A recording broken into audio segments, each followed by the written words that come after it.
senhores. Daremos início neste momento à instalação da sessão no Tribunal do Júri da Comarca de Mãe do Rio.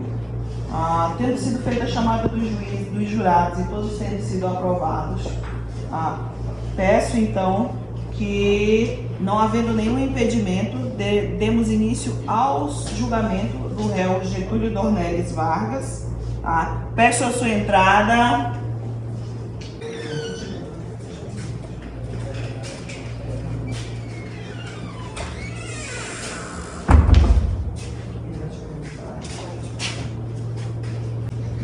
Qual o seu nome, sua idade e o seu advogado? Getúlio Dornelles Vargas, tenho 64 anos. Meus advogados são Luísa Monteiro e Marina Cavalcante. Cavalcante é o outro sobrenome. Peço que o réu se sente.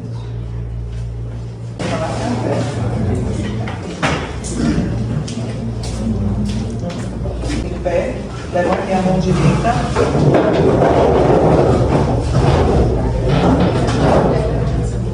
Consigo-vos a examinarem este processo com imparcialidade e a proferirem um resultado justo, de acordo com a sua consciência e os ditames da lei. Podem sentar-se. Iniciando neste momento, então, exatamente a instrução aqui da plenária do júri. Esta instrução é uma coleta de provas da presença dos senhores jurados. Podemos ouvir as testemunhas e iremos. Caso queiram o promotor e o defensor, também ouviremos e iremos ouvir o réu. Dou então iniciada a nossa sessão.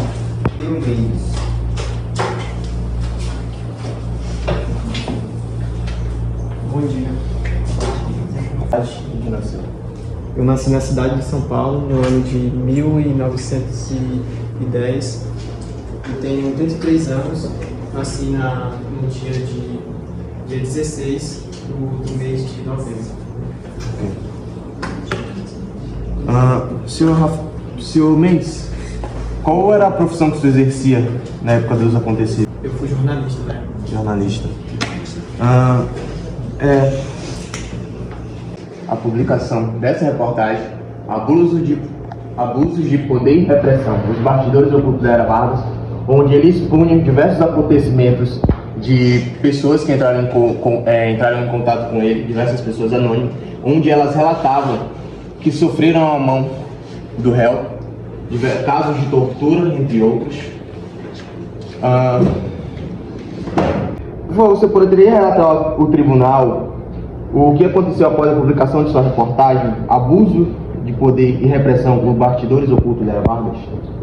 Logo após a publicação da reportagem, fui detido por agentes do governo, que foi na Era Vargas, e em seguida fui mantido em uma cela totalmente isolada e em condições precárias de alguém se pôr lá dentro, né? Claro.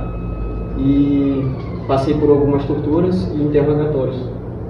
Pode nos fornecer detalhes sobre circunstâncias que o senhor foi preso e as condições que foi mantido na prisão? Bom, logo no início os interrogatórios foram bem intensos. Tanto como a violência física, como interrogatórios ainda tem algumas sequelas do acontecimento. Tanto que aconteceu as ameaças físicas e psicológicas, na intenção de revelar minhas declarações e retratar a reportagem como falsa. Entendi. Eu sei que é meio difícil o senhor falar sobre essas coisas. Senhor Mendes, poderia explicar ao tribunal qual era o seu objetivo com sua reportagem e por que decidiu publicá-la, apesar dos riscos que o senhor sabia que correria? O objetivo com a reportagem era expor a verdade por trás do que aconteceu na Era Vargas. E o intuito era também ajudar o público a saber dessas informações, que eles sim tinham o direito de saber. Revolta tanto da população como da própria imprensa internacional, e a reportagem dele deu voz a diversas outras pessoas. Mas, senhor Mendes, você poderia nos falar sobre o impacto da sua prisão e da tortura em sua vida e em seu trabalho como jornalista? A prisão e as torturas tiveram um grande impacto em minha vida, tanto que eu passei anos e até hoje ainda tento superar os acontecidos. Eu gostaria de saber da testemunha, já que ele consta que ele sofreu torturas e abusos, se ele tem algum laudo médico que comprove isso, porque eu acredito que se a testemunha chega aqui para falar, provavelmente ela vai ter algum laudo médico que comprove que ela realmente sofreu abusos, que sofreu agressões que tanto falam aqui nesse tribunal. Com um laudo médico, mas eu confirmo que os acontecidos foram reais. E tanto que as minhas fontes também passaram pela mesma coisa. Então, como se dizer que se acontecer de alguém perguntar onde você conseguiu essas fontes, eu não posso revelar porque elas são anônimas também. Sem mais perguntas.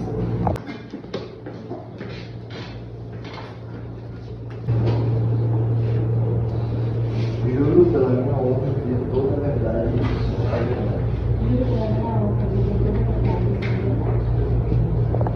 O seu nome, sua idade e o ano que você nasceu.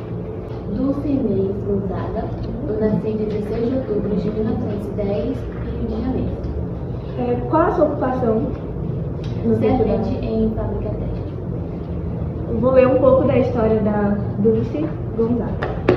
Ela foi uma mulher corajosa e destemida que trabalhava como servente em uma fábrica têxtil e a sua vida mudou quando ela tomou a voz ativa na luta por direitos trabalhistas durante o governo de Vargas. Ela não apenas testemunhou casos de polícia, mas também experimentou em primeira mão a repressão policial. Ela foi presa várias vezes por atividades e teve que enfrentar interrogatórios intimadores em situações adversas na prisão. E nos contar um pouco da sua participação nas greves durante a Era Vargas? Sim. Durante aquele tempo difícil, eu e outros trabalhadores nos unimos para lutar, para buscar direitos trabalhistas. Participamos de greves e protestos para buscar salário justo, diminuição da jornada de trabalho e melhorar as condições precárias nas fábricas. Você mencionou que estava envolvida em casos de polícia. Você pode relatar um pouco sobre essa experiência? Sim, em várias ocasiões, os protestos pacíficos eles foram reprimidos de maneira violenta pela polícia. Lembro-me de um caso em que estávamos todos marchando com cartazes e cantando músicas de ordem, quando a gente foi cercado pela polícia e elas começaram a usar castetes e gás lacrimogêneo. E muitos de nós saíram feridos naquele dia. E como foi a sua reação desse incidente dos seus colegas de protesto? Bom, a nossa reação ela sempre foi de resiliência e determinação. A violência da repressão ela só fortaleceu a nossa vontade de lutar por nossos direitos. E eu também estava disposta a enfrentar a violência polícia para garantir que a nossa voz ela fosse escutada e melhorar condições de trabalho para todos. Eu acredito que foi um processo e um acontecimento de muita pressão e que também resultou em vários problemas. Você pode me dizer se você foi pessoalmente afetada? Sim, eu fui presa em algumas ocasiões por minha participação nas greves. Eu fui interrogada e enfrentei muitas ameaças, mas eu não deixei que isso me abalasse.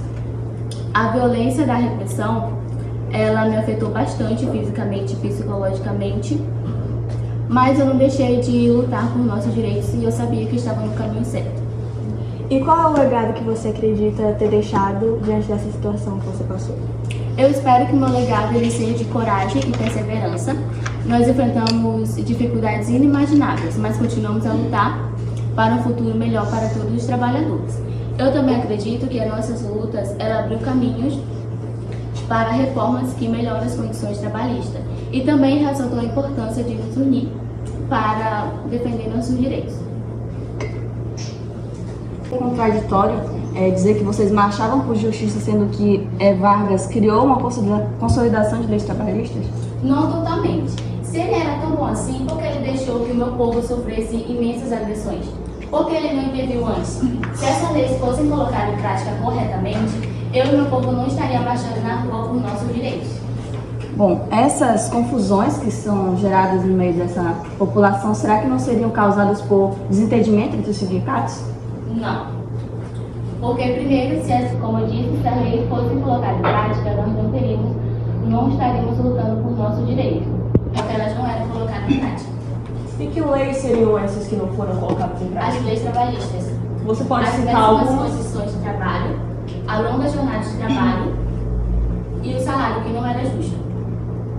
E por que você não desfrutava daquilo que Getúlio Vargas ele impôs pra gente, que são as 8 horas de trabalho, como por exemplo, que você está dizendo que não teve longas horas de trabalho?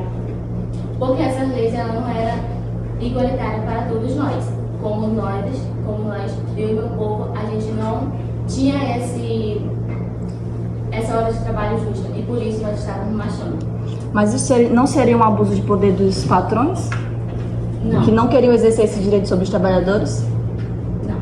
Sem mais perguntas. Eu juro, pela minha honra, dizer toda a verdade. Só a verdade. Eu juro em minha honra dizer a verdade, somente a verdade. Gostaria que a senhora contasse um pouco da sua história para nós. Bom dia, eu me chamo Patrícia Galvão, mais conhecida como Pagu, e vi diversas situações de perseguições contra meus amigos políticos e jornalistas, por opressão contra mim. E uma das questões mais preocupantes foi a perseguição de opositores políticos contra mim e meus amigos. Muitos amigos meus que se revoltaram contra o governo de Vargas foram presos, exilados ou até mesmo submetidos a tratamentos desumanos. E um desses exemplos foi eu. Eu fui presa por protestar contra Vargas. E a mídia foi uma ferramenta poderosa para silenciar aqueles que ousavam questionar o regime ou expressar sua visão crítica. Senhor Pagu, na sua opinião, qual era o objetivo por trás dessa repressão de Getúlio? Bom, Vargas buscava controlar o fluxo de informações e debate público para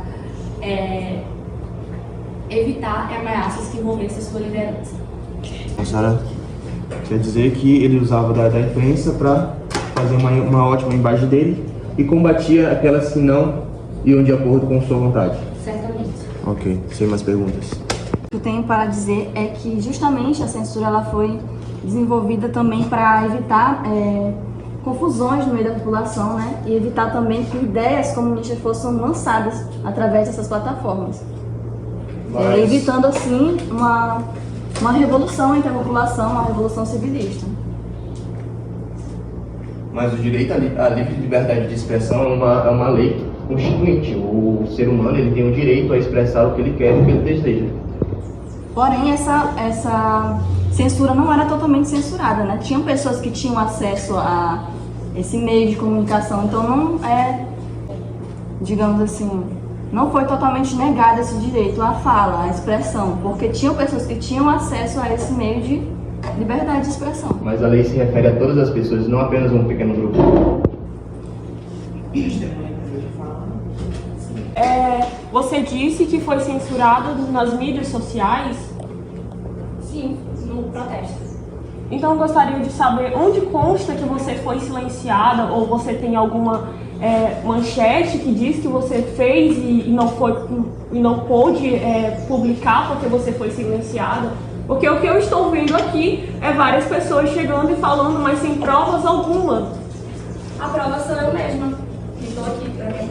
Essa não teria sido uma interpretação causada no seu posicionamento? As pessoas não poderiam interpretar de outra forma o seu posicionamento, como, por exemplo, que você estava tendo ideias comunistas que poderiam afetar a população? Dessa forma, a repressão ela veio como forma de intervir essas ameaças?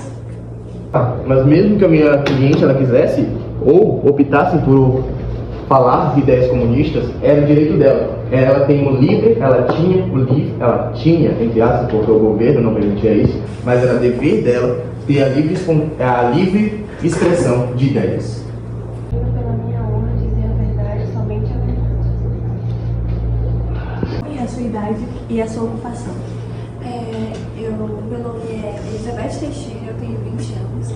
Nasci no dia 13 de fevereiro de 1925 e eu sou camponesa e trabalhadora rural. Você pode contar um pouco da sua trajetória e experiência durante a Era Vargas? Durante a Era Vargas, eu trabalhava no campo e, juntamente com meu marido, éramos líderes camponeses e lutávamos pelos direitos trabalhistas nas ligas camponesas. É verdade que você teve um tipo de liderança durante a Liga Liga Camponesa, como era? Minha ação era ajudar as pessoas que procuravam por direitos trabalhistas no campo e fornecer ajuda para as pessoas que eram trabalhadores do campo e eram pobres. Como era a situação dos trabalhadores do campo durante a Era Vargas? Se eles tinham os mesmos direitos trabalhistas do povo urbano?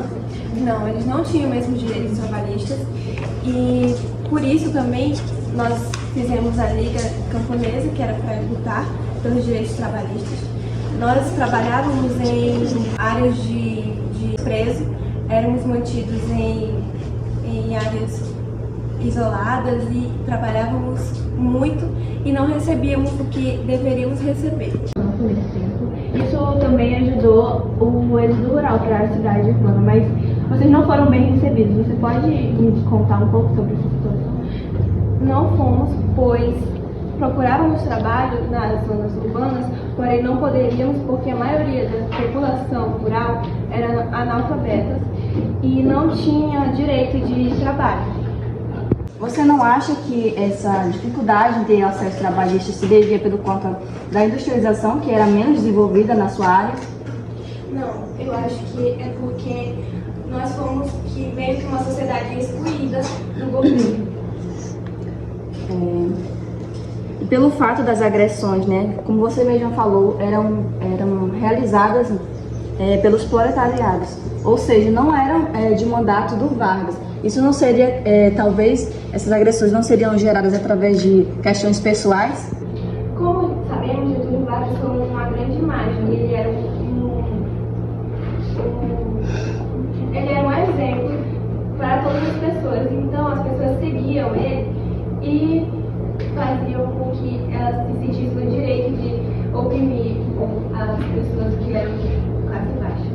Em 1930, a CLT foi criada justamente para contribuir para um bom acesso às leis do trabalho que beneficiassem eles, tanto para impedir os abusos de seus patrões. Então, no meu ponto de ver, essa questão que você falou, que você não tinha muito acesso aos direitos trabalhistas, se deve pelo fato da sua zona onde você morava não fosse tão industrializada, fazendo com que muitos dos patrões não aplicassem essas leis devidamente, corretamente. Ela não chegou à zona rural. Se ela tivesse chegado à zona rural, diversos acontecimentos que aconteceram na zona rural deveriam vir a casos públicos e eram para ser expostos e julgados, mas sabemos que muitos desses casos não aconteceram por negligência do governo, já que essas leis não foram aplicadas no campo. Retorno a dizer que a CLT, ela prezava pela lei e pela contribuição dos trabalhadores em forma geral, ela não prezava somente a um público específico. Se essas leis elas não chegaram a essa zona, foi justamente pela industrialização e também pela negação dos trabalhadores, dos patrões, de oferecer essas leis que prezavam o melhor trabalho para essas pessoas. Então você quer dizer que a industrialização é a sua argumentação para definir que esse povo não necessitava de olhar em cima deles para que prevenisse esses abusos? Não, eu discordo. O que eu quis dizer foi que pelo fato de não haver tanta fiscalização assim nessas zonas, muitos patrões eles não se esforçavam em manter essas leis que prezavam a proteção dos trabalhadores, já que eles não tinham fiscalização. Mas se a CLT ela buscava esses direitos, não era de cunho da CLT fazer essa vistoria, fazer essa investigação? Juro pela minha honra dizer toda a verdade e só a verdade. Juro pela minha honra dizer só a verdade, somente a verdade. Senhora Anícia, você pode nos contar um pouco da sua história e o motivo de você ter vindo aqui como testemunha? Minha mãe foi Olga Bernardes Pérez e meu pai foi Luiz Carlos Pérez. A minha mãe era uma alemã revolucionária, comunista judia, e ela veio ao Brasil na década de 30 com a missão de trazer Luiz Carlos Prestes em segurança de volta ao Brasil. Meu pai, Luiz Carlos Prestes, ele fez parte do comunismo brasileiro, do Partido Comunista Brasileiro do Brasil, e quando foi em 1925, ele fez uma revolução comunista com a intenção de dar um golpe militar a fim de tirar Getúlio Vargas do poder. Só que Essa Revolução Comunista deu errado e ele acabou sendo perseguido pela polícia. Quando foi em março de 1926, minha mãe, Olga Benário Prex, e meu pai, Luiz Carlos Prex, foram presos junto com algumas pessoas de seu grupo. Dentre eles estavam os amigos que eram Elise e Arthur, que foram severamente torturados. Elise, principalmente, ela foi espancada, ela sofreu torturas com choque elétrico e foi abusada sexualmente na frente de seu marido. Como você, filha de Olga Benário, teve o seu ponto de vista afetado, sabendo das experiências da sua mãe e de conhecidos? Afetou negativamente, né? Porque acho que nenhuma filha gostaria de nascer e logo descobri a história de sua mãe, que era uma revolucionária que lutava pelos direitos de todos, e com isso ela acabou falecendo, né? Por conta do governo, que decidiu mandá-la embora sabendo que lá ela morreria. E como você teve conhecimento desses acontecimentos que aconteceram com a sua mãe? Além do que a minha família paterna me contou sobre tudo, né? Bem a fundo de todos os dois. Quando foi em 2015, a Gestapo, que era a polícia secreta da Alemanha, elas decidiram digitalizar os documentos e acabaram postando alguns arquivos que falavam sobre a minha mãe, que não eram poucos, era quase 2.000 páginas, falando sobre ela, sobre a sua chegada até o fim da sua vida. Não é à toa que você escreveu um livro com esses documentos, né? Sim, Olga Benário Prex nos arquivos da Gestapo. Nós fomos obter o direito de ficar calados por enquanto.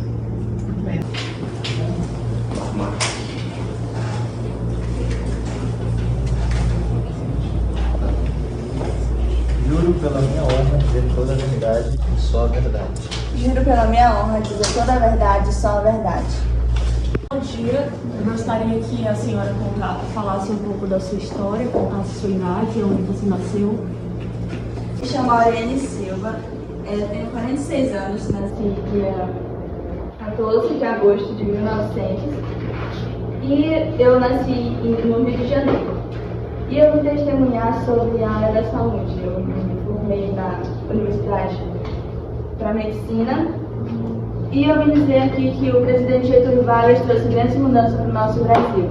Dentre eles, a área da saúde, onde outrora a população pobre e trabalhadora não tinha acesso a atendimento adequado, dependendo apenas da benevolência e ações filantrópicas em hospitais mantidos pela Igreja. O presidente Getúlio Vargas criou o Ministério do Trabalho, oferecendo seguro aos trabalhadores em caso de doença, invalidez, maternidade e acidente no trabalho.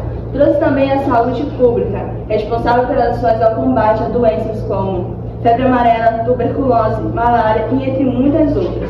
Houve nesse momento toda uma campanha no sentido de convencer a população a mudar seus hábitos. Teve uma grande distribuição de cartazes e panfletos elaborados por ele, enviado a todos os serviços estaduais de saúde para que as pessoas pudessem ter um conhecimento básico de como se cuidar. Com muitos enfermeiros conseguimos ir a cada domicílio, quando a pessoa já estava no estado avançado, enviávamos para o serviço de saúde. E quando a pessoa estava apresentando alguns sintomas, nós tratávamos ali na mesma hora. Então, hoje eu digo, se eu sou uma médica, é graças ao presidente Getúlio Vargas.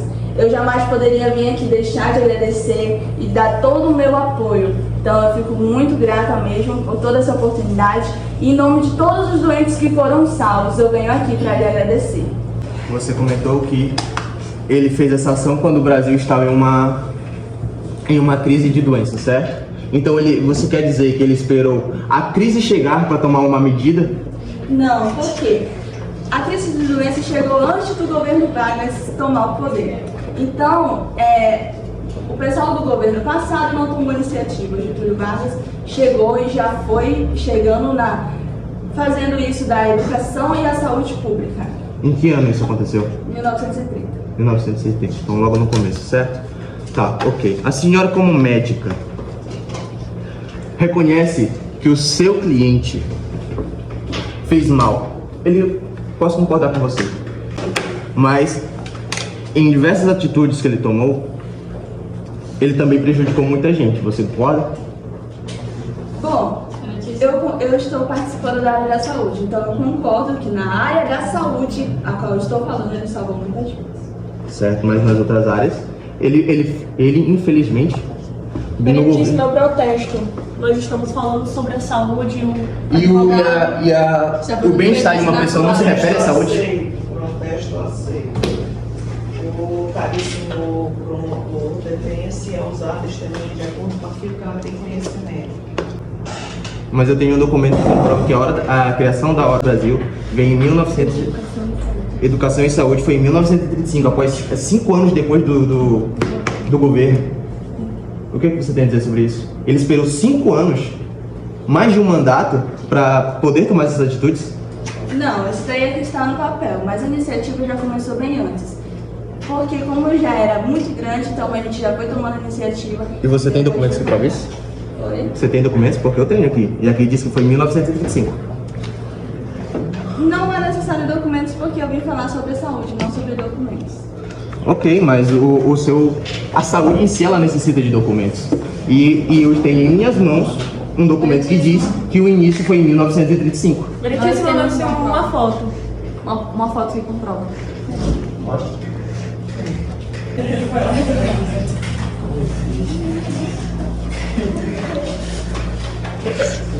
Aqui está uma das provas. Essa daqui foi uma das primeiras pacientes minha. Assim que a gente começou a iniciativa, né, a Isabelle, ela foi causada por uma infecção de um inseto.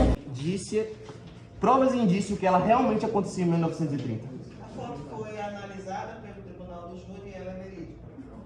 Isso é um... Não tinha como chegar a todo o público a questão de saúde. Mas você não acha que priorizar ou dar atenção a um só público, que no caso foi o seu, é uma questão de falta de atenção também do governo? Porque, pelo que eu entendo, o Getúlio Vargas foi um pai para os pobres, porém nem todos os pobres tiveram acesso a esse tipo de saúde. E também teve muitas falhas e faltas de medicamentos, principalmente nas áreas mais pobres. Como você pode, provar que só você e a sua área tiveram esse acesso, mas mesmo assim as outras não? Isso vai contra a um governo totalmente bom e igualitário para todos, que era o que ele prometia, principalmente nas propagandas. Bom, a senhora falou sobre a minha área, né? Mas no caso, eu não estava enfermo, então eu que fui nas áreas dos enfermos. E outra, ele não é um Deus para curar todo mundo, né? Então, quando a gente foi fazer, a gente realmente foram enviadas enfermeiras aos domicílios mais carentes, como eu disse, a senhora não prestou atenção, tá bom? Aos mais carentes foram enviadas enfermeiras e a gente cuidou daqueles que estavam doentes. Então, se não for chegada a todos, infelizmente a gente não poderia fazer nada. Quem é que consegue, se no início do seu governo chegar a toda a população e salvar todo mundo? Impossível. Mas sim, o documento vale ressaltar foi também. 5 anos depois. Posso falar? Vale ressaltar também que quando o Getúlio Vargas entrou no poder, recentemente tinha havido uma crise, né, a crise de 1929. Então, com isso, as verbas que ele tinha para oferecer à saúde pública eram poucas, então ele fez o que pôde com o que tinha. Isso que, assim como a Eu Maria tenho já documentos. falou, Tenho documentos. é verídico. Sem mais Porém, perguntas. já existia médicos e enfermeiros também. Porém, você não pode falar que começou em 1930 uma coisa que foi só decretada 5 anos depois. Existia médicos e enfermeiros, sim. Poucos. Grande quantidade de doentes e pouquíssimas enfermeiras e médicos. Então, isso foi uma iniciativa boa ou ruim? Foi boa, porém, 5 anos depois. Porém, foi o ano que eles conseguiram ter... Então você está admitindo que foi 5 anos depois? Não, aplicamente foi em 5 anos depois, porém as iniciativas foram tomadas bem antes, né? O preparatório para aquilo. Sem mais perguntas. Testemunha dispensada. Minha boca. Juro pela minha honra dizer toda a verdade e só a verdade.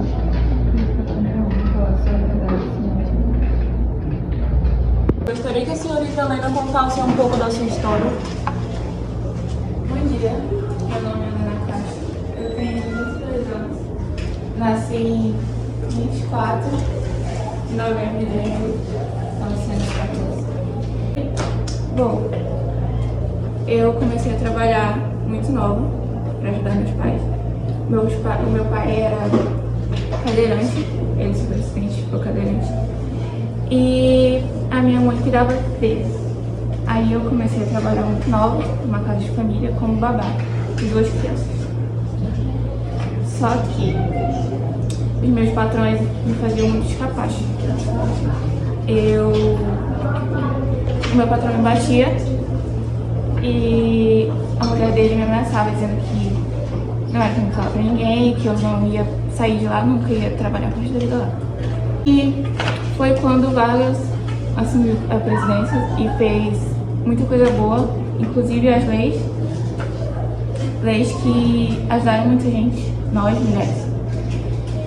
E é isso, como o voto. O voto feminino, ele só foi possível depois de Vargas ou antes vocês tiveram alguma oportunidade? Não, exatamente, foi muito difícil, mas a gente acabou conquistando aos poucos. Certo. Em que a aprovação do voto feminino beneficiou você? Muita coisa, me ajudou em muita coisa, não só eu, como muitas mulheres. A pergunta que eu tenho que fazer, você disse que ele ajudou em muita coisa, mas não é o correto numa república, uma democracia, que todas as pessoas sejam iguais perante a lei e que vocês também só conseguiram isso alguns anos depois do mandato dele. Se ele se dizia assim, uma pessoa que queria os direitos iguais, por que ele fez isso no primeiro mandato dele? Nos primeiros anos, entre aspas, porque pelo visto demorou 5 anos, porque também foi em 1935. Exatamente. Antes dele assumir a presidência, nós mulheres éramos muito discriminadas. E ele fez leis que mudaram isso. Por exemplo, alguma dessas leis? A lei para a mulher votar. Mas eu quero outras, você falou algumas. Sobre as leis trabalhistas também, que tem a ver com as mulheres. E eu tenho o laudo. Se vocês quiserem ver. Aqui é a apresentação da pauta. Laudo sobre? Laudo médico. Laudo médico, porque ela sofria de fato essas agressões.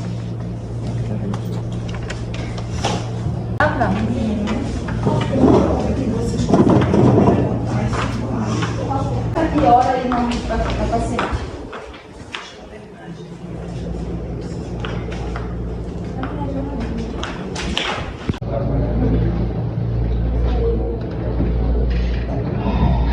Juro pela minha honra dizer toda a verdade e só a verdade. Eu juro pela minha honra dizer toda a verdade e só a verdade. Você poderia me dizer seu nome, a data que nasceu e onde? Meu nome é Vicente Ribeiro, nasci em Brasília e eu tenho 36 anos.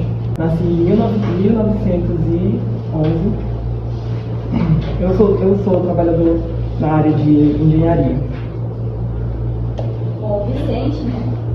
Ele estudou na Universidade da UTF e foi criada justamente a partir de reformas, depois que foi criado o Ministério da Educação, onde houveram a criação da escola primária e secundária e assim algumas reformas logo depois disso, melhorando a qualidade de ensino dos alunos, né? Possibilitando que fossem aplicadas formas de que todas as pessoas poderiam participar da educação de forma igualitária. Tem algumas perguntas.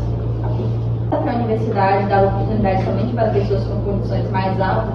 Não, por causa que a universidade que eu estudei, a Universidade do Distrito Federal, ela foi imposta pelo Vargas, então ela foi imposta que ela seria gratuita, melhorando a qualidade de ensino para as classes mais pobres.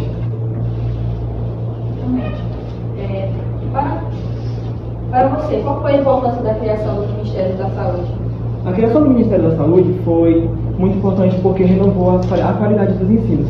Antes dessa renovação completamente nessa educação, os ensinos primário e secundário não eram gratuitos.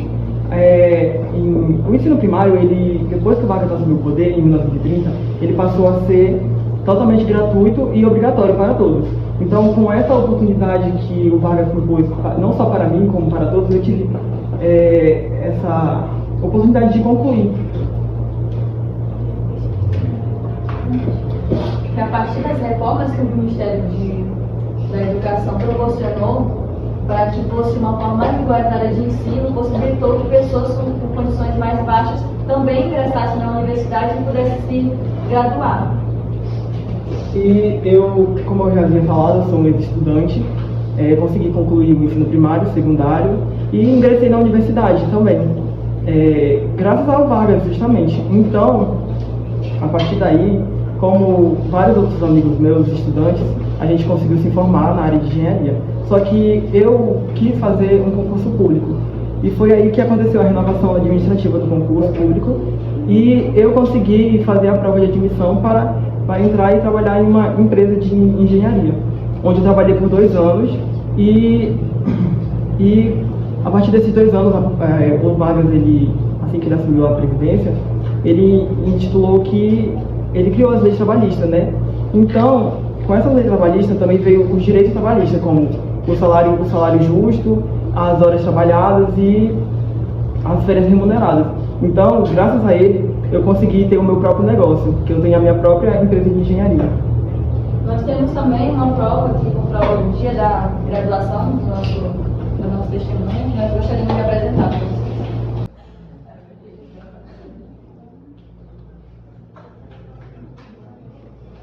Quando você diz que todos tinham direito à educação, à saúde e aos direitos trabalhistas, você generaliza um só povo, não era todos que tiveram. E a educação que você disse que era obrigatória, não era obrigatória. Porque, na verdade, muitas pessoas eram pobres, elas não poderiam escolher ou estudar ou trabalhar. Isso se contradia. Então é exatamente por isso que existem muitas pessoas que viveram naquela época que ainda são analfabetas, que decoraram seu próprio nome, que ainda não tem currículo, nem não tem ensino médio completo, não tem faculdade, não tem nível superior. Mas aí é que tá. O ensino ele foi criado sim ele foi obrigatoriamente imposto e ele foi gratuito. Mas não para por aí. O ensino primário era para quem queria apenas aprender a escrever, a ler, um ensino básico. Já o ensino secundário ele era um ensino técnico. E outra coisa também, eu apenas citei o Ministério da Educação, não juntei com o Ministério da Saúde. Na verdade, ela fez uma pergunta sobre o Ministério da Saúde, sobre os direitos, e você falou sobre saúde, trabalhistas e sobre a educação também. Mas a parte do meu depoimento, da minha discussão aqui, eu falei apenas em educação. Mas eu acho que se você iria falar apenas sobre educação, você não deveria trazer os trabalhistas e também o da saúde à prova. Ou foi um erro seu? Porém, a nossa testemunha, ela apenas citou, ela não argumentou sobre o que ela tinha comentado e ela não fugiu do tema dela, que foi justamente a educação, tendo, por exemplo, citado somente as outras coisas que ele fez também de bom. Porque a gente sabe que a saúde ela foi implementada nas escolas e para essas pessoas.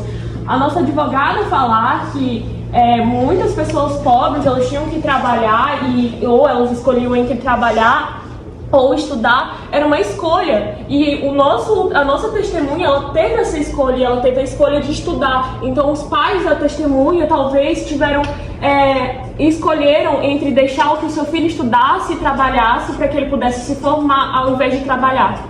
Então você está dizendo que os outros pais preferiam não morrer de fome do que deixar seus filhos estudar, porque, ao meu ver, ou eles estudavam ou a família morria de fome, porque quanto mais pessoas trabalhassem, maior era a renda, e assim mais forma de viver. Então você quer dizer, a sua testemunha ela foi privilegiada, e você generaliza isso como se todas as pessoas escolhessem... Está dando perguntas inafundáveis.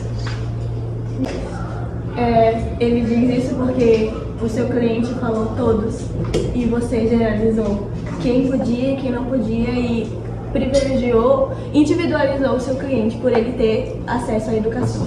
Então, podemos dizer que ele foi um privilegiado, você generalizou ele e se referiu a que os outros pais deveriam também escolher que os seus filhos estudassem e se precisassem, passassem fome para isso. Eu não citei que eles teriam que passar fome, eu estou falando que foi uma escolha dele em si. E eu não, em nenhum momento eu falei que todas as pessoas deveriam fazer essa escolha, mas que sim, a nossa testemunha, ela fez essa escolha de estudar. Eu não sei quais foram as condições que ele passou, mas talvez nós deveríamos buscar a fundo, porque nós não sabemos a história do nosso cliente, do qual as necessidades que ele passou para chegar até aqui. Então dizer que ele foi privilegiado, somente ele, é totalmente errado, porque essa lei foi colocada para todos. Mas não atingiu a todos. Vale ressaltar também que sem a criação desse Ministério de Saúde, nem um terço da população poderia ingressar nas escolas. Exatamente, não está fugindo do contexto. A saúde foi colocada na educação. Ministério da Educação. Vocês corrigiram, vocês acabaram. Nós já se corrigiu o Ministério da Educação. Se não tem mais argumentos, eu vou dispensar o testemunho. E argumento tem, você não está usando. Aquela parte do mérito da pessoa. Então foi questionada a parte justa dos concursos públicos. Eu só quero retomar que a gente não está anulando a história do seu cliente, mas a gente só estava querendo questionar o fato de que ele é um exemplo do que o Getúlio trouxe para a população. Ele é uma Vocês pessoa estão forte. esquecendo todas as outras pessoas Eu que gostaria não... que só uma pessoa falasse, por favor. Nós somos um. Pode ser os dois de cada vez. Então a gente não está excluindo a história e o mérito dele, é claro, que se ele conseguiu, pode ser graças ao Getúlio. Porém, quando ele especificou que todas as pessoas tiveram esse acesso, é totalmente errado e contraditório ao teu argumento, quando você jogou que das pessoas, entende? É isso que a gente queria dizer. Você está pegando apenas uma minoria e colocando ela em um pedestal alto. Você disse que os pais do seu cliente tiveram essa escolha. E os diversos pais que não tiveram essa escolha? E as diversas pessoas que não teriam nem a oportunidade de entrar, se não tivessem sido criadas essas oportunidades que ele pudesse ingressar. Se pelo menos 1 ou 2 ou 3 pudessem ingressar, isso não seria um ganho para a população, já que se não houvesse isso, não poderia nenhuma pessoa entrar? Mas o que adianta criar uma coisa apenas para a minoria? Por que criar uma coisa só para a minoria? Então eu posso dizer que sim, o Ministério da Educação foi criado apenas para uma classe elite, onde aquelas pessoas, para que somente aquelas pessoas que tivessem condição pudessem estudar. Você não pode afirmar isso porque não existe prova de que somente uma classe, até porque as faculdades elas não eram, e os cursos técnicos eles não eram nem particulares, então você não pode afirmar isso. Sim, mas pode-se dizer que a grande maioria dos estudantes eram sim da elite. Eram pequena minoria que eram da classe baixa. Então porque... você está dizendo que o meu cliente foi o único que conseguiu? Não estou dizendo, mas ele foi um dos poucos. O que adianta você criar uma coisa com uma pequena parte da população? Qual é o sentido disso? Justamente para que as próximas gerações pudessem ver os exemplos, né? E é melhor do que ter 1 ou 2 ou 3 do que não ter nenhum, não é verdade? Mas mais uma vez eu afirmo. Você, por exemplo, se você fosse uma pessoa que tivesse uma boa condição, você não gostaria que fosse uma dessas pessoas a ingressar no mercado de trabalho, no mercado de Aí, como você está dizendo, eu ser uma pessoa de boas condições. De poucas não, de poucas condições. Você usou boas condições. Ela falou poucas condições. Não, eu falei de poucas condições. Testemunha dispensada.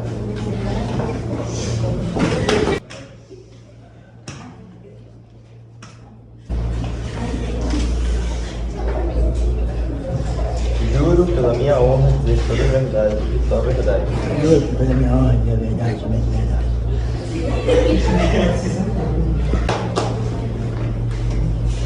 Você poderia nos dizer o seu nome, a sua data de nascimento, onde você nasceu? Eu me chamo Robenô. Eu nasci lá por meados de 1840.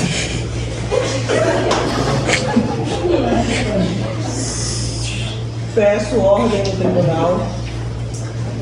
Eu nasci em algum dia de setembro, tanto tempo que eu nem me lembro mais. A nossa testemunha, ele foi um trabalhador que trabalhava numa serraria e que por uma desventude ele sofreu um acidente que acabou possibilitando que ele perdesse o dedo, né, um dos dedos da mão.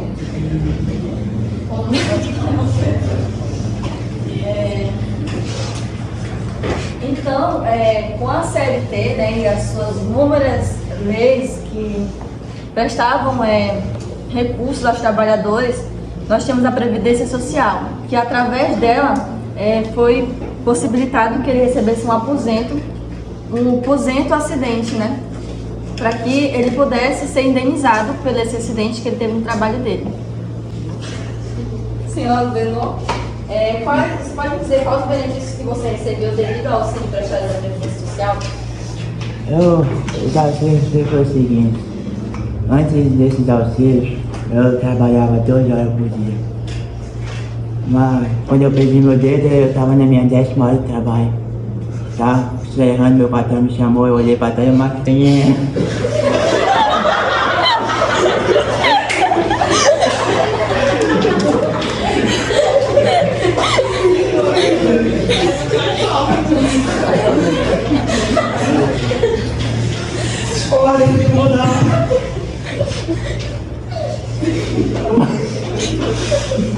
Eu trabalhava como praticamente em serviço. Na época o patrão não ligava muito, tinha muito salário. Eu trabalhava como marceneiro e como lenhador também, com machado. Mas graças ao auxílio, eu pude ter um salário mais digno, menos horas de trabalho. Pude finalmente descansar um pouco mais, cuidar dos meus filhos, mas tudo morreu também. Foi graças ao grande presidente Vargas. E quando você cicatrizou o dedo, né, quando você foi retornar ao seu trabalho, você deixou de receber esse auxílio? Não, eu continuei recebendo, continuei trabalhando certinho, o patrão mesmo com raiva ainda continua me dando auxílio certinho. Então nós temos como benefício, né, que além dele voltar do trabalho dele, ele não deixou de receber o auxílio dele, né, ele continuou recebendo normalmente o salário dele, que ele recebia, juntamente com o auxílio, que é o auxílio acidente, pelo fato de ele ter se acidentado no trabalho, né? Então essa foi uma indenização para ele. Nós podemos ver os benefícios que a CLT trouxe para os trabalhadores. Senhor, não por respeito ao senhor, à sua idade, Albenu? Senhor, por respeito à sua idade, eu não quero. O motorista não tem pergunta. Testemunha dispensada. Afalgado.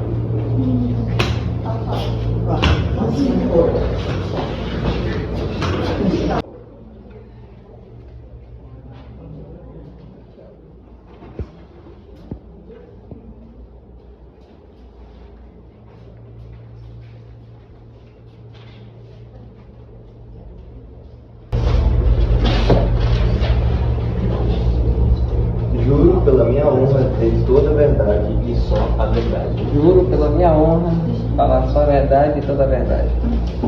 Pode sentar. Bom dia. Estamos aqui neste julgamento. Eu estava na minha praia. Na minha praia não, na praia do Brasil.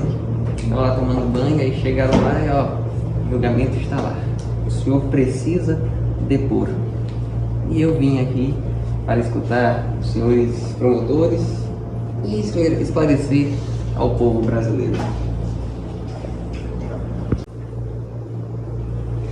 Gostaria que o senhor contasse um pouco da sua história como presidente do Brasil, falasse um pouco das suas experiências. O Brasil é algo que não tem nem o que falar. Não me falta palavras assim, né? Você poderia me dizer sobre algumas obras? Não. O Brasil.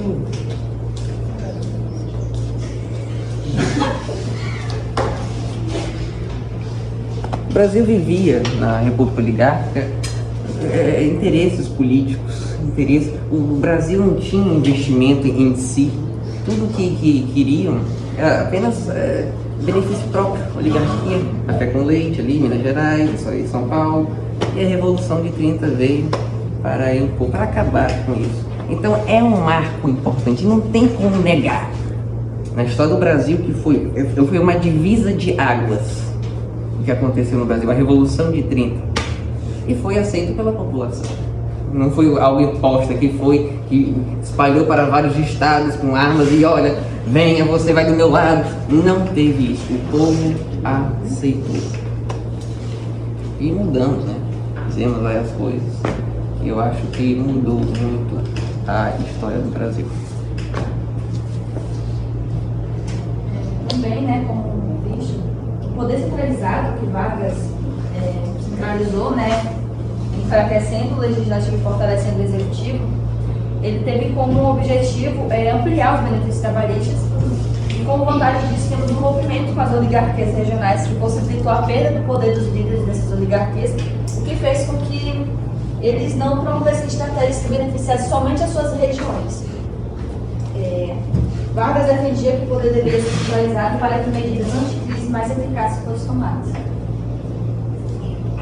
Centralizei o poder e até mesmo para mandar logo as coisas, não ter que passar pelo Congresso, todo aquele negócio e tal, e as oligarquias geralmente tinham deputados, então como é que eu ia governar? Como é que eu ia impor leis trabalhistas aqui se as oligarquias falavam não?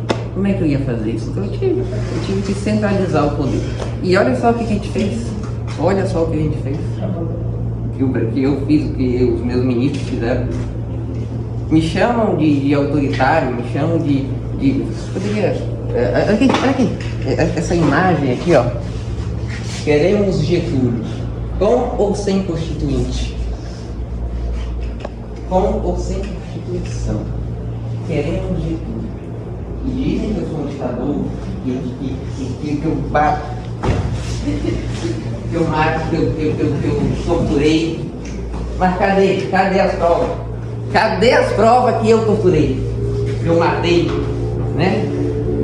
Você é Anitta Benatti, mas a sua mãe era uma espiã comunista e queria implantar no Brasil o comunismo, chefiado por União Soviética. União Soviética você sabe, né?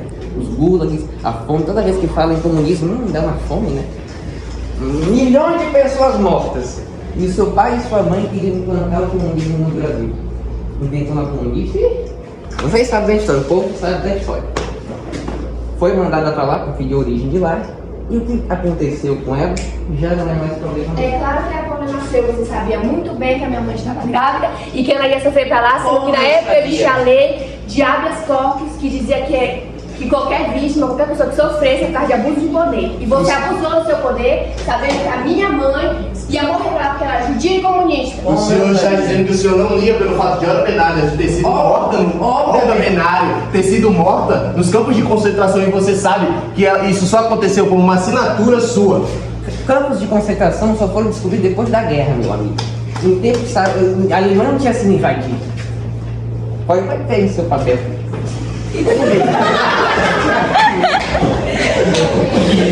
Existe incoerência. Mas o Partido Comunista já estava em foco nesse período. O Partido Comunista queria implantar o comunismo no Brasil, uma terrorista. E o que foi inventou na comunista? Você sabe o que foi? Ela é uma terrorista? Não. Eu quero indícios que ela foi uma terrorista. Você está acusando uma pessoa morta. Que provas o senhor tem que ela foi uma terrorista? Esposa de Carlos Prestes. E ser esposa de alguém agora é ser terrorista? A espiã comunista veio de lá, veio da União Soviética. Veio da União Soviética para vir aqui para o Brasil, para implantar o comunismo no Brasil. Uma espiã comunista. E olha que nem é da nacionalidade brasileira, né? Mas estava grávida de uma...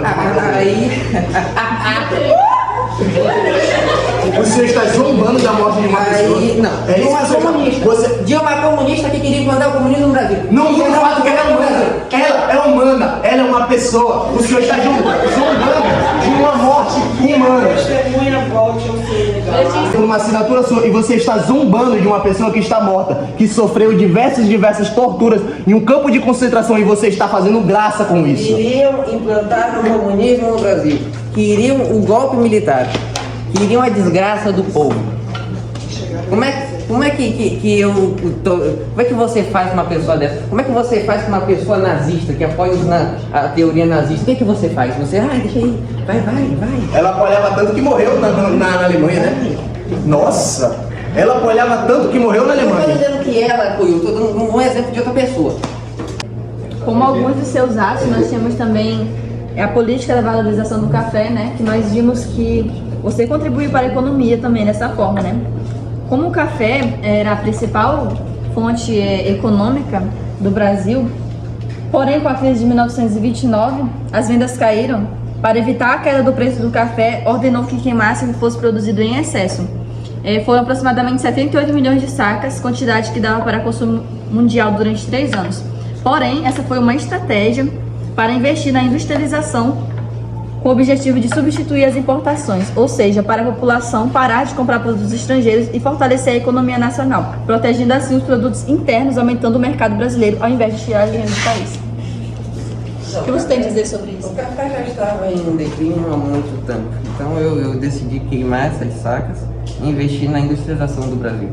Tanto que é que pode, por favor, outra imagem. Outra, por favor. Que volta aqui.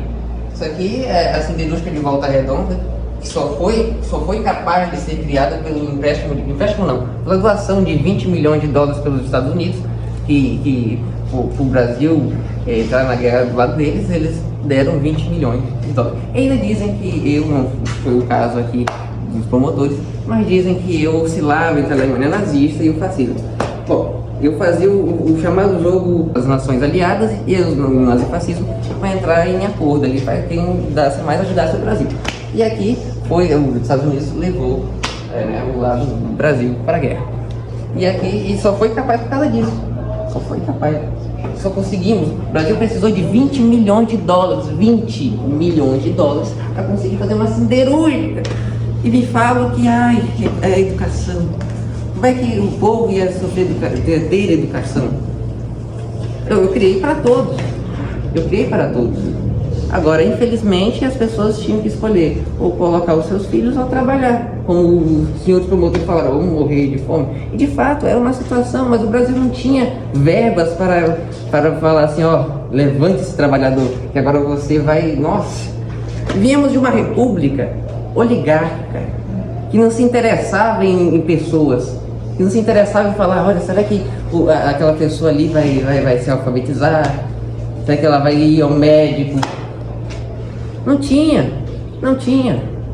Aí quando eu pego e tento fazer alguma coisa, tento fazer medidas, claramente que não vai ser, de uma hora para outra. Claro que não vai. Isso aí é mágico, só mágico faz isso. Aqui a gente pega e tira um coelho. Isso aqui é mágico. Não tem como, e vai servir. As leis trabalhistas não só serviram, mas mais ou menos ali, pelos meados, mas depois foram regredindo, como também na educação, como foi a parte que falaram sobre as classes baixas não terem muito acesso. Vai servir para as próximas gerações. Não vai ser só aquela, a lei não vai acabar ali, vai seguir. Vimos também que o senhor contribuiu para o nacionalismo, né? Criou a cultura nacionalista, onde enalteceu a identidade do povo brasileiro, como também o samba, que era visto como uma coisa de malandro, onde se era empregado o termo de que brasileiro bom tinha que escutar música clássica. Vai destacar também o futebol, que se menos regionalistas e mais nacionalistas, como por exemplo menos paulistas e mais brasileiras. Sendo assim uma apropriação dos símbolos da pátria, com o objetivo de despertar um sentimento de pertencimento entre a população brasileira. É necessário para um país sobreviver, a nação do mundo que viva sem nacionalismo, que viva sem a sua pátria. Precisa ter o amor da pátria. Agora, se for só ali, pelo dinheiro, tomar que está vivendo, não acontece nada. As pessoas não se preocupam com política se não houver nacionalismo. Em caso de guerra, se invadir, como é que eu vou ter o amor à pátria, em querer o bem para o próximo e querer coisas boas para o meu país, se eu não sou nacionalista? Então, o nacionalismo foi implantado, sim. Porque necessitava, né? As oligarquias não tinham nacionalismo. Não tinha ali, era meio que fosse o Brasil era uma empresa nas oligarquias. Ali era quem comandava e por muito tempo ficou desse jeito. Tem mais perguntas?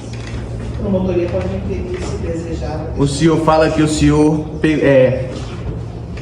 tirou o poder das oligarquias, de certa forma, mas também o senhor fez isso poucos anos depois, difundindo o Estado Novo.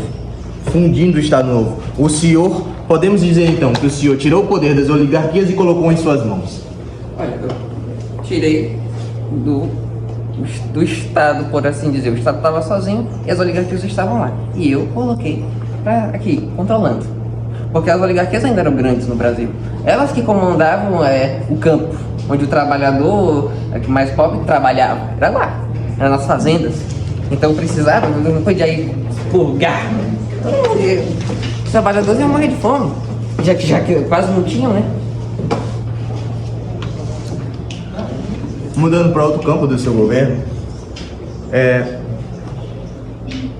durante seu governo, uma série de prisões e perseguições políticas ocorreram durante seu governo, afetando dissidentes e opositores. Como o senhor explica a repressão política sob seu comando e como acredita que isso contribuiu para o fortalecimento da sociedade brasileira? O senhor pode passar a imagem? Não, pode passar.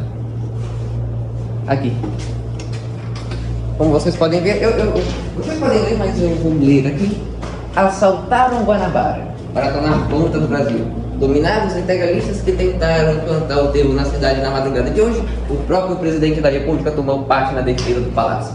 Integralistas e comunistas degladiavam entre si nas ruas, de paus e pedras. Como é que você poderia lidar-se com a situação? Paus e pedras, é para ser trabalhador, pai de família, um senhor como esse aí, tá andando. Aí do nada chega um tumulto, derruba a bengala dele e cai. Você não combate criminosos como esse que invadiram o palácio do Guanabara? 80 foram, eu tive que dar tiro nele, porque senão eu ia morrer. Falaram que chegaram lá e viemos matar o Vargas, viemos salvar o poder. Eu falei, não, peraí. Dei tiro. Ajudou o seu combate violência com violência? Com certeza. Não existe outro remédio. Não existe. Não tem. Ai, eu sou um assassino perigoso. Ai, então toma aqui flores. Não tem como. Não tem como. O cara fala, nós vamos combater violência com violência, é claro. Com leis mais severas.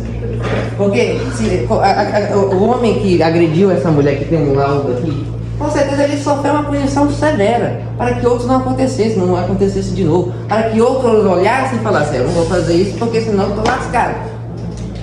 Ok, mas você pode falar isso. E as diversas pessoas que tentaram expor uma opinião pública sobre contra o seu governo, mas não tomaram medidas agressivas, e o senhor tomou as mesmas medidas que tomou com essas pessoas? Que prova o senhor tem disso? Que prova o senhor tem disso? Relato de diversas pessoas. Quem garante que não são comunistas, que querem implantar o governo do Brasil, que querem difamar o Brasil? E o que garante que são... Pois é. É a sua voz contra mim. Garante isso, já que não tem prova, não tem como comprovar, não é mesmo? As testemunhas vieram falar, não mostraram nenhum hematoma, não mostraram nada.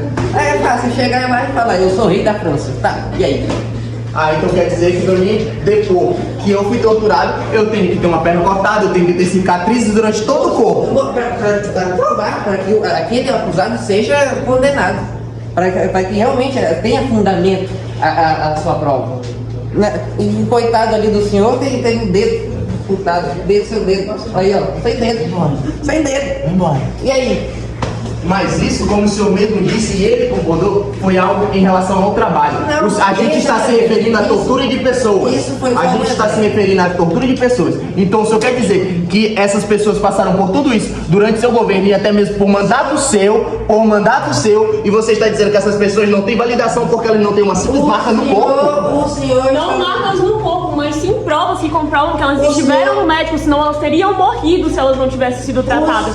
A nossa testemunha, ela tinha um laudo médico e ela trouxe comprovações de que ela sofreu agressões. Médico pra pegar um laudo que eu fui agredido, sendo que o próprio governo intervia para essas pessoas não fazerem isso. O seu governo era um governo opressor. O seu governo era um governo opressor. Ele torturou diversas pessoas. Temos diversos relatos. Como é que essas pessoas estão vivas então? É incrível. Então né? o senhor quer dizer que... mentalidade, não, olha só, eu vou torturar, vai ver, não vou falar. Vou torturar essa menina aqui. Uma faca aqui, ok. Agora eu vou deixar ela livre. É isso. Vou deixar pra ela, sei lá, servir como arma depois para mim. É isso. Cara, não tem fundamento. Como é que eu vou torturar uma pessoa se eu não vou dar fim naquela pessoa, meu filho? Como? Eu vou deixar ela. Vai lá, sirva de prova contra mim depois. O senhor citou meu cliente Rafael Mendes. Eu disse assim que ele coisou. A prisão dele trouxe revolta tanto do público quanto da imprensa internacional. O senhor se viu do direito de soltá-lo. Cadê a prova? Cadê a prova? A reportagem dele em si é uma prova. A prova tá, mas o que ele foi preso?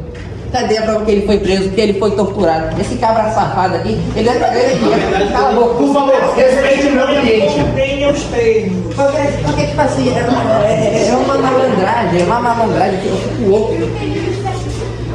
É impossível. Testemunha, volte ao seu lugar. Eu estou tentando, senhor veredito.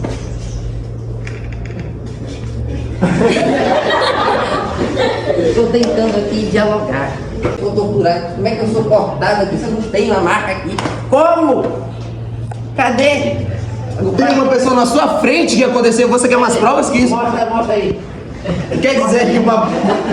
Mostra aí as marcas aí da tortura. Ferida e cicatriz a seu favor. Ela não tem voz em relação a poder julgar meu cliente. Qualquer laudo que ela fez ali, não tem como. Apontei a perna, não, isso aqui não é só um encravado, não tem como dizer.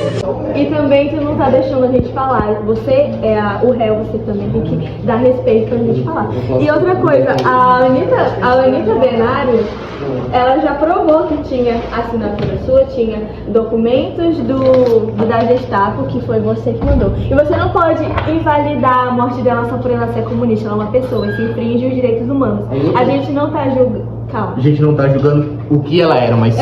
a gente tá julgando sobre as constituições, sobre os golpes que você deu, sobre os crimes que você cometeu. Não é porque não tem uma prova que a pessoa sofreu, mas eu acho que se realmente não existisse, quem que ia inventar uma mentira só foi contra você? Até porque você era um ditador. Não adianta dizer que você não era porque você... Pessoas de um mesmo nicho, mas são pessoas de diversas áreas diferentes.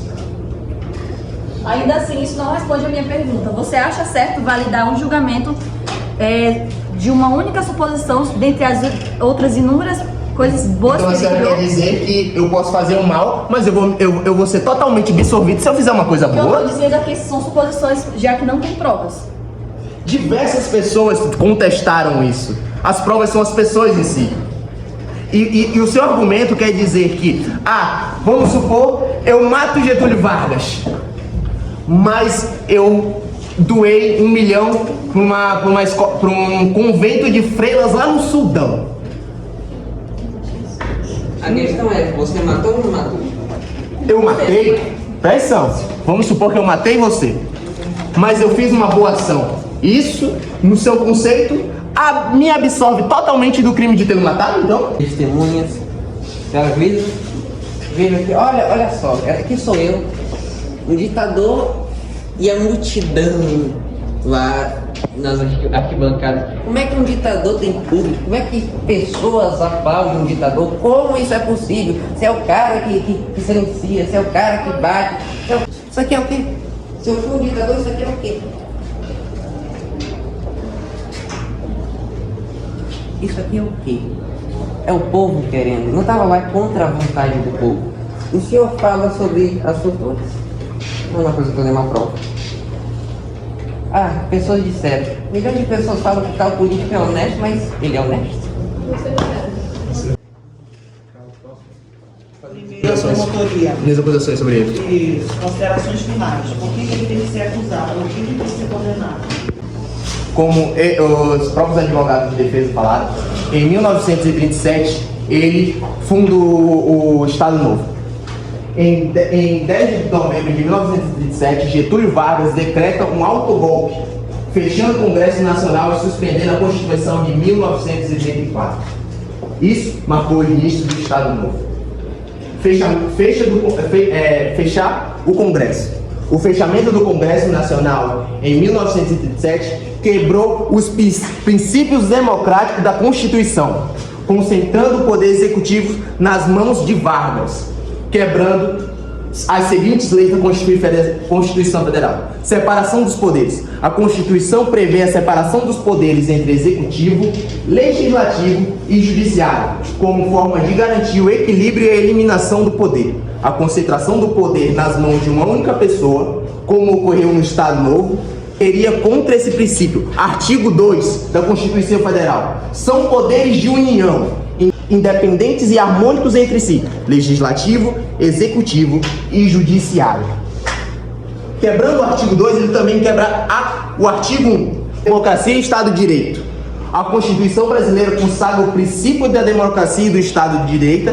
Isso significa que as ações do governo devem estar sujeitas a respeito e os direitos garantidos individuais. Ou seja, não é porque ele concentrou o poder em suas mãos que ele não está livre de ser punido pelas leis que ele quebrou. Ele quebrou as seguintes leis: liberdade de expressão e imprensa, a Constituição de 1988, que é a Constituição a qual se é usada hoje em dia. Ele também quebra o inciso 4, é livre a manifestação do pensamento, sendo vedado o anonimato. Ou seja, você é livre para pensar o que quiser. Do Estado Novo, o Getúlio criou o DIP, que é o Departamento de Imprensa e Propaganda, que serviu para censurar e promover uma imagem mais humanizada, como enaltecendo ele como os pais do povo. E ele disse que ele foi nacionalista, porém, através do DIP, ele também usou para censura. E tem o caso do cantor José Rei, que teve as suas músicas censuradas. Então essa parte do nacionalismo é totalmente manipulada por ele. Político, que ele estabeleceu um legado político duradouro e prolongado, trazendo exemplo até mesmo nos dias de hoje. Industrialização. Vargas incentivou a industrialização do Brasil, buscando reduzir a dependência das exportações de produtos primários. O CLT, ele implementou a consolidação das leis do trabalho, que estabeleceu direitos trabalhistas e melhorou as condições de trabalho. Previdência Social, ele criou a Previdência Social fornecendo a aposentadoria e assistência aos trabalhadores. Nacionalismo, ele promoveu políticas econômicas nacionalistas visando a proteção dos interesses nacionais. A Petrobras, ele fundou a Petrobras, empresa estatal que se tornou um pilar da economia brasileira. Investimento em infraestruturas. Vargas impulsionou a construção de estradas, ferrovias e energia elétrica, modernizando o país. Política externa. Defendeu uma política externa independente, buscando relações equilibradas com outras nações. Combate à discriminação racial. Tomou medidas contra a discriminação racial, como criação do Conselho Nacional de Proteção aos Negros. Direito das mulheres. Concedeu direito ao voto às mulheres e incentivou a sua participação na vida política. Combate ao analfabetismo. Incentivou a educação e lançou campanhas contra a analfabetização. Investimentos em cultura. Ele apoiou a produção cultural, incentivando artistas e intelectuais. Nacionalização de empresas estrangeiras. Realizou a nacionalização de setores-chave da economia, como siderurgia e mineração. Nosso presidente Getúlio Vargas, ele fez para que nós melhorássemos até mesmo nos dias de hoje. Então, muitas das coisas que nós desfrutamos foi porque um dia o nosso presidente, ele fez algo para que isso acontecesse.